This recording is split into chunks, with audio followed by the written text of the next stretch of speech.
this is Michael Bosey. Welcome to Marketing Without the Marketing. Glad you can be here. This is the podcast where I try to teach you everything I know about content marketing 10 minutes at a time. And look, I know I've been going over that with this social media strategy series that I've been doing. And today's going to be no different. Today's topic is Snapchat. I got a lot to say about that. It's one of my favorite new platforms.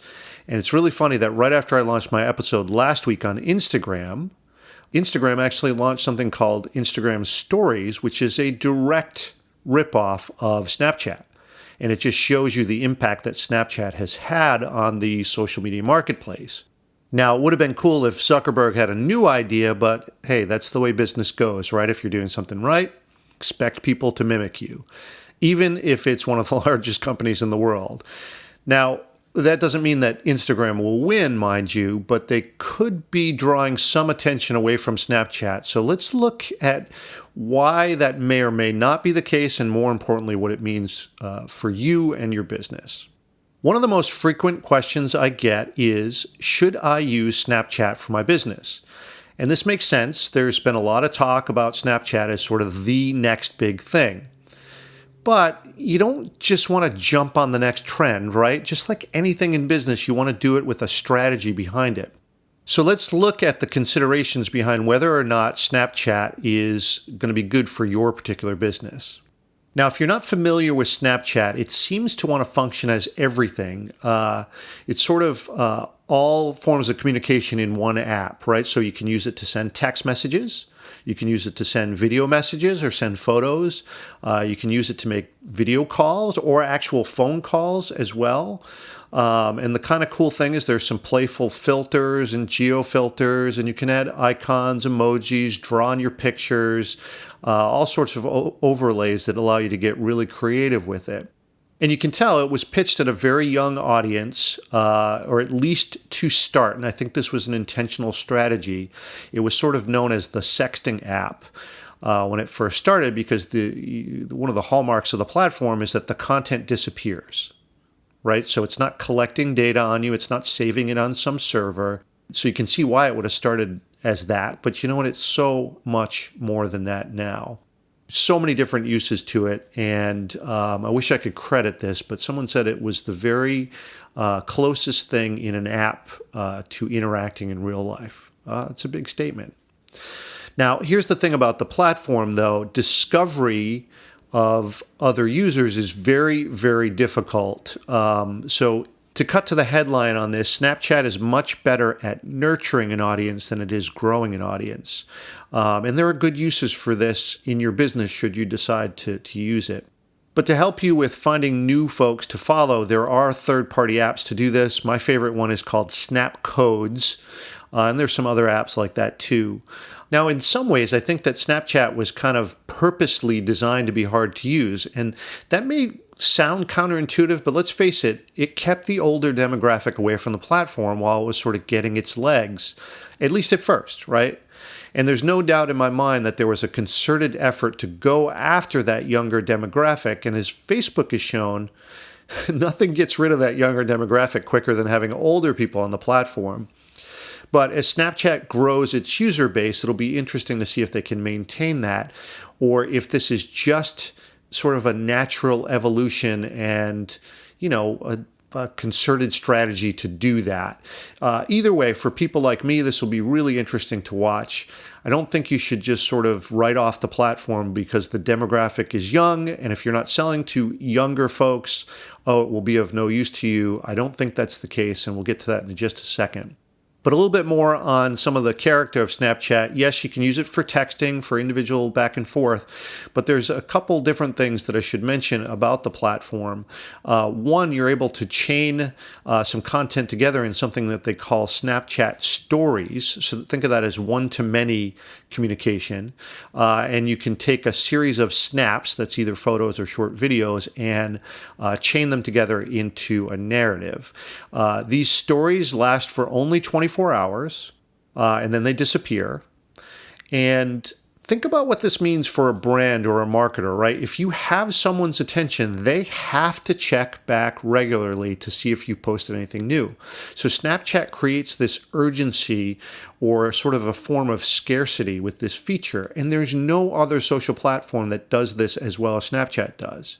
So you may feel like you need to check your Facebook account once or twice a day, but if you miss a day, who cares, right? You can catch up tomorrow because the stream is live and will remain there.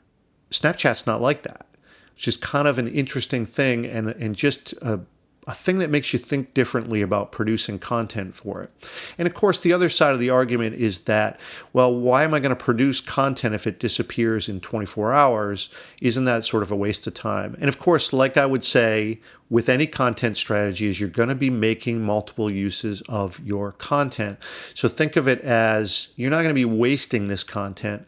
You might use it, and I'll get into more strategies as I go here in this podcast, but think of it as, it's sort of a raw, behind-the-scenes look, a little bit more unscripted on Snapchat, and it's really the chance for you to test out an idea before it's fully formed and polished in a way you'd use it for another platform. All right, back to that in a second. The last thing that I want to talk about is memories, just as far as, an overview of the platform. Memories is something that's fairly recent to Snapchat. They were trying to allow you to save things to it, which was, starting to maybe make a concession to the new folks who have joined the platform, maybe the older demographic. But with all of the use of the other major social networks, we kind of got used to having a timeline, or at least, having sort of a view into the recent past. And while Snapchat was kind of against that initially, you can see they're sort of making concessions to grow the platform. Now what you're able to do with Memories is produce your story, publish it, and it allows you now to actually save that, and it'll hold that in the app for you indefinitely. So now you can, republish it, or you can share it with friends. You can snap it again. Really sort of a shift in the platform, and it's kind of cool. I think this will be really good. And the thing that I think will happen with Memories is that now it's going to challenge people, I think, to make better and more professional content, right? If it's going to last, I think that'll be the effect. I think people will want to just try to put a little bit more into it. And we'll see. That could have a positive effect or a negative one. I mean, that's the thing that people like about Snapchat is that it's not so produced. You don't need a large budget to create interesting content. And, to that end, I should mention this. There are some folks who are doing professional content on Snapchat. So if you look in the stories section, you'll see some big brands that are in there. Brands like ESPN and some of the major magazines, BuzzFeed is in there too. And those brands pay to be featured. And forgive me, I should check this, but it's I think it starts at $300,000 to get in on this. So obviously for small brands like you and me, we're not going to do that. We're just going to build an audience organically, talk to them in a bi-directional way, make them feel a part of it. It's not to say that the big brands can't do that, but I just think it's easier and a much better opportunity for the small players. Now, as I said before, it's very difficult to discover users on Snapchat, which is why it remains challenging to grow an audience on the platform. It is much better for nurturing that audience once you have them. There's a feature in Snapchat now where you can recommend something, but most people still just ask you to screenshot a snap code. So if you've ever seen this, if there's a snap code there, take a screenshot, and then through the Snapchat app, you can go in and add that user right from your photos. Really cool feature. They have a find other users nearby. So if you're with a friend and they're on Snapchat, very, very easy to add people. So it's pretty easy to do that if you know who you're looking for. That's the only way that it's easy to add a new contact. You just literally tap that snap code, it adds a new friend. And there's no other network that's as easy as that. Again, provided that you know who they are and you have their snap code. But discovery is an entirely different issue. You really do have to rely on third-party apps for this, and really where you see this the most now is other social networks, right? So Twitter, you'll see people who have their avatar actually be their snap code. And not only Twitter, you'll see that on Instagram too. As I mentioned, I think the best of the bunch is an app called Ghost Codes. It also makes a lot of recommendations for you, and you can search different categories based on your interests, so that's kind of cool. So, all this is just showing that the platform is changing very rapidly, and there are third parties who are coming in to try to help with some of the quote unquote shortcomings of the platform. So it's going to be interesting to see how this all evolves. All right, so let's talk strategy though. Snapchat, in my opinion, is best at sort of a behind the scenes look at you or your business. By its very nature, it's not for hyper-produced content. It's for stuff that's more real or raw. And it's an opportunity, if you see it that way, for you to show a side of your business that's more personal, right? Give your audience an insider view. Show them a process. How do you do things in your business? Let them peek in on a meeting, for instance. Let them in on a debate that you're having internally, and maybe even let them weigh in.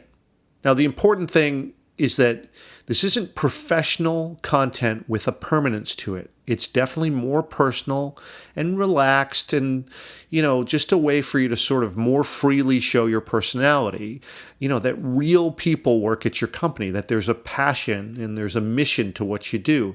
And think about this, right? This is a very different flavor than the way most businesses use a social media account. You would never see this type of content on LinkedIn, for instance.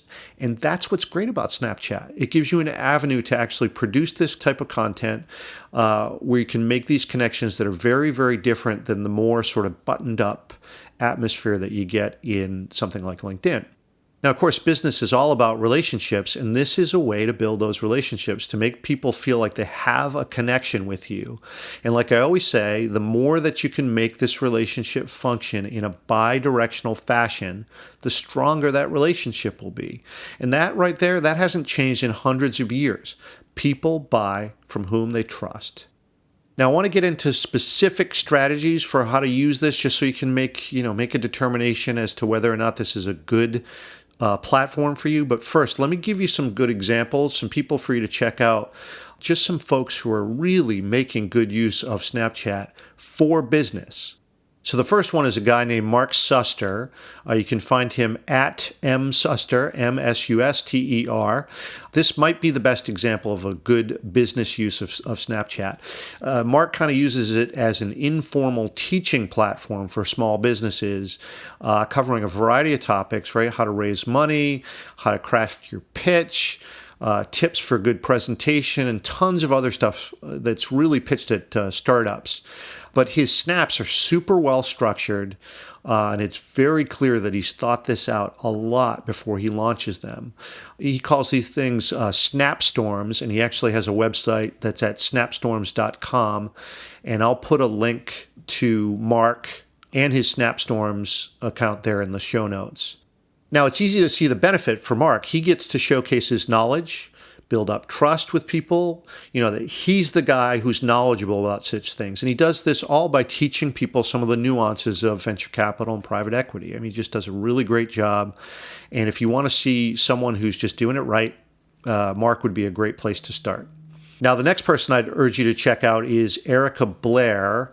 Her account is the Erica Blair. Again, I'll put that in the show notes for you. Erica's really big on building trust with an audience. She takes a little different flavor than Mark. It's a lot more informal and more focused on sort of inspirational, get out there and do it type content. But the thing Erica does really, really well, which is good as a model, is that she asks a lot of questions of her followers. So she'll pose a question, for instance, and then ask people to snap her back. And then she'll talk about those topics, right? So it's a great way to generate ideas for new content, and it really makes your audience feel like they're involved, which is really cool.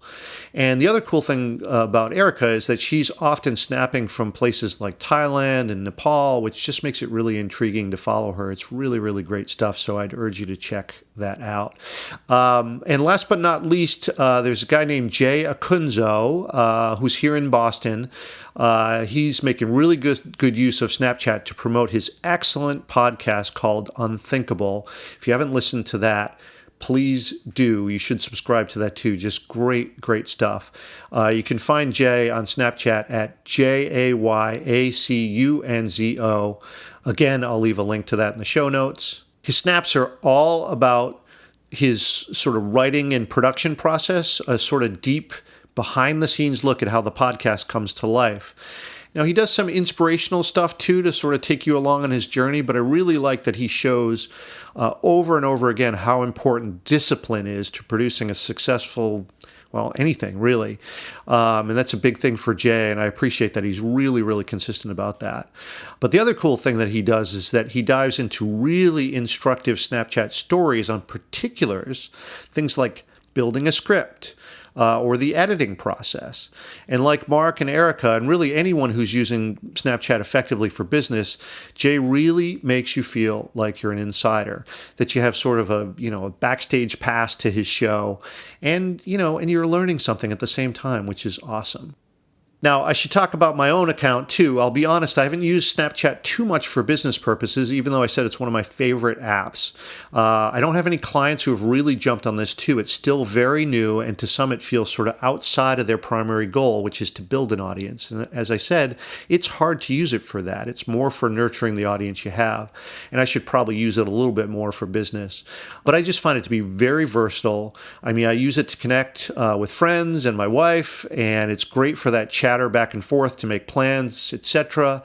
And the thing that I really appreciate about it is the concept that it's not just saving terabytes worth of images and other text content, right? I kind of like that it disappears, rather than clogging the web up with all this ephemeral content. I mean, do we really want everything to be saved? Just making dinner plans with my wife, that doesn't need to be saved for posterity.